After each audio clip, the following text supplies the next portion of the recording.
The sound of her suitcase wheels bumping down the hallway hit harder than I expected. Each thud felt like a countdown I hadn't agreed to. I was standing in the kitchen, holding my coffee like it was an anchor, watching her move like I was invisible. She didn't even flinch when I asked, "You sure about this?" No hesitation, no guilt. Just a breezy. "It's just a week in Key West. With Steve." Then she paused, gave me that smirk that made my spine crawl, and added, "Don't look so hurt. It's not like we're in love." Then she turned, halfway out the door, and delivered the line that snapped something in me clean. "Real men don't whine." The front door slammed before I could blink. I didn't say a word, didn't shout, didn't beg. Just stood there with that mug in my hand while the heat from the ceramic bled into my palm. I hadn't heard from Steve since 1986, and now he's the beachfront buddy my wife's flying off to reconnect with? Cute. It was in that moment, absurdly domestic, hauntingly quiet, that something in my head shifted, like a rusted switch finally snapping into a new position. Let me be clear, I'm 64, retired Navy engineer. I don't do drama. I don't post vague quotes online or go crying to my friends. But I do have time, discipline, and 26 years of experience living with a woman who thinks I can't read subtext. I poured the rest of the coffee down the drain. I wasn't going to need it anymore. She thinks this is a game, a flex, a break to make me panic and prove my worth. She thinks I'll sit here, marinate in shame, and wait for her to come back with a tan and a suitcase full of passive-aggressive comments. She doesn't know me at all. The first thing I did? Open the safe. Not to cry over memories or smell the last birthday card she gave me. I pulled out our marriage paperwork, bank statements, that dusty, yellowing prenup she thought I'd forgotten.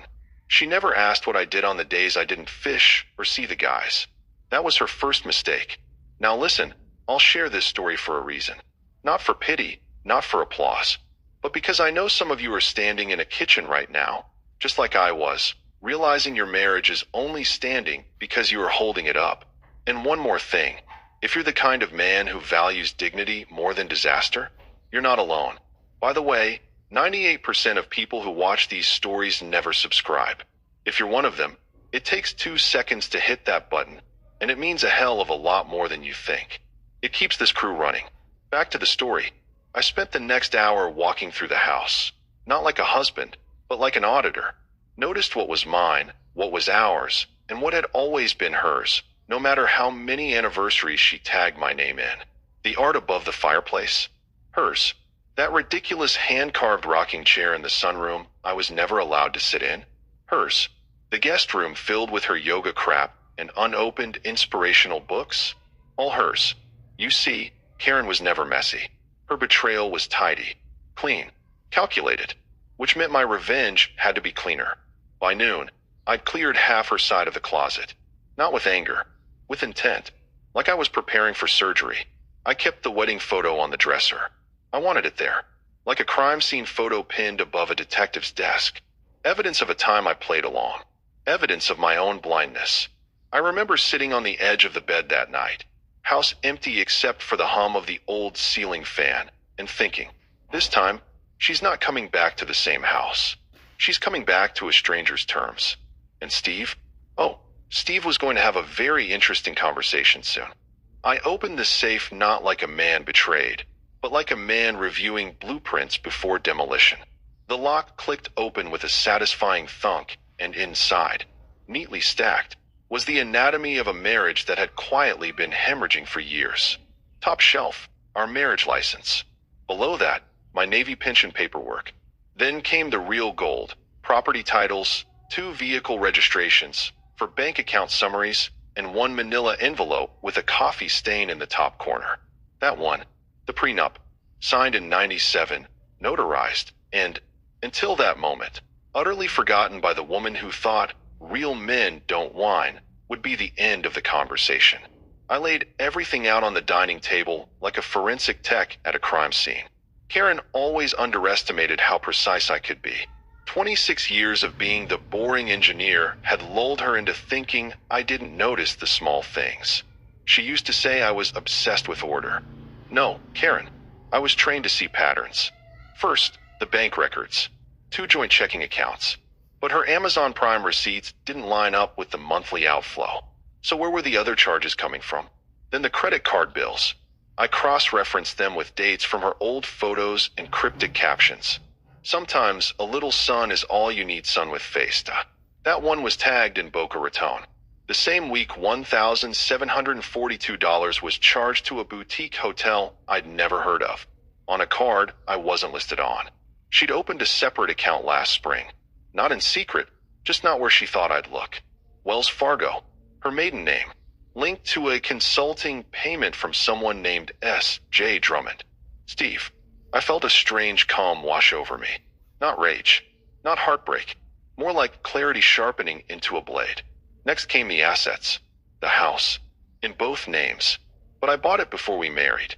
A detail she always tried to muddle when it came up at parties. The title said otherwise. I circled it in red. The cars, mine paid in full, hers leased. The furniture, mostly hers, gaudy and loud, like the voice she used when she wanted people to think we were a perfect couple. I made a column labeled donatable. But the best part? The prenup. She had insisted on it back then, just to be safe. Ironically, it stated clearly, infidelity voids claim to spousal support. I read that line twice, underlined it, and chuckled. Then came the forgotten drawers. There was a velvet box Karen had hidden inside the safe, one I'd never noticed. Inside, a set of silver earrings and a note written in someone else's handwriting. To the girl who never changed. S. Cute. Keepsakes from her high school sweetheart, tucked beside our marriage paperwork. By midnight, I had 3 folders. One for the lawyer, one for me, one labeled Karen for her records. Not because I was being generous, because I wanted her to know just how much I already knew. I wanted her to open that folder and realize this wasn't an emotional reaction. It was an audit. She liked quoting vague crap about manifesting peace. Well, I was manifesting too. Page by page. By the time I turned off the lights, the safe was empty. But my plan, just getting started. The next morning, I woke up to silence so sharp it could split wood. No Karen stomping down the hallway in slippers she never washed. No blender roaring at 7:30 for her green goddess detox. Just the ceiling fan ticking, like a metronome keeping time for the man I used to be. I opened the closet and stared at the battleground. Her side was a chaos of silky blouses she never wore, heels she swore she needed, and those overpriced handbags she said were investments. One by one, I took everything down, not out of rage, out of efficiency. I folded nothing, bagged everything, called a local women's shelter, and told them I had 3 large garbage bags of brand name clothes, barely worn. They asked why I was giving them away. I said, because she's not coming back, and if she does, she won't recognize this place. Her scent still lingered in the fabrics. That powdery perfume she wore even to bed. I left the closet door open when I was done, half to let the air circulate, half so I could watch it empty like a wound healing. Then I walked through the house with a yellow notepad in hand. Each item got a check mark or an X. Her favorite leather chaise lounge, the one she made me move 3 times because it didn't vibe with the room, gone. Donated to Habitat for Humanity. The little fiddle leaf fig she watered like it was a firstborn child, pulled it out of the ceramic pot and dumped it in the compost pile. Replanted the pot with a cactus. Didn't even bother dusting off the dirt. The Himalayan salt lamp, the one she swore helped her center, tossed it in the trash bin like expired milk. It wasn't just about clearing space. It was about reclaiming it. Every corner I swept, every candle I boxed, every framed quote she bought from those soulless Instagram homeware stores, it all became a brick in the new foundation. That afternoon, I canceled the last joint credit card. The woman on the phone hesitated. Are you sure, Mr. Delaney? It looks like this account has a strong usage history, yo. Exactly. Click. At 5:14 p.m., she posted another photo from Key West. Windblown hair, oversized sunglasses, a glass of wine held just so. Caption. Some things aren't meant to be caged of. Oh, I agreed. Some things aren't meant to come back either. I watched the loading truck back into our driveway an hour later. The driver was a young guy named Ben who said, man, this stuff's nice. Somebody moving in or out? Out, I said. And she doesn't know it yet. He laughed. I didn't.